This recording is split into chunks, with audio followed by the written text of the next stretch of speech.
Iba pa nga detalye, ako Bicol Party List at TESDA naglunsad ng Organic Agriculture Training sa Kamalig, Albay. Para sa detalye ng balita na sa linya, Mega Patrol number 12 ang aming station manager SM Estela Duran. Bicol Network News Report!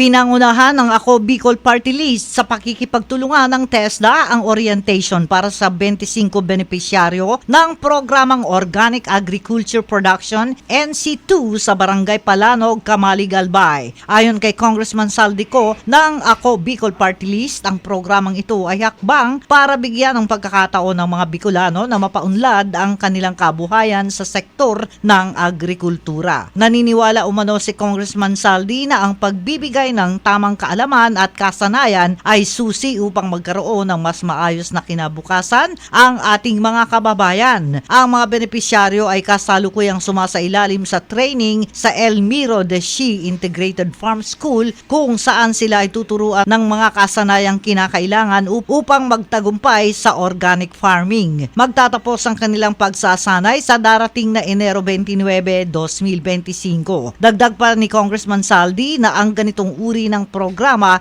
ay hindi lang para sa mga benepisyaryo kundi para rin sa komunidad. Sa pag-unlad umano ng bawat individual, umaangat din ang kabuuang estado ng lipunan. Isinagawa ang orientation nitong Enero 10, 2025 bilang bahagi ng pangako ng Ako Bicol Party List na magbigay ng oportunidad sa mga Bicolano upang mapabuti ang kanilang pamumuhay. Kasama mo sa Bicol Network News Mega Patrol numero 12, Estela Duran, tatak tunay na serbisyo.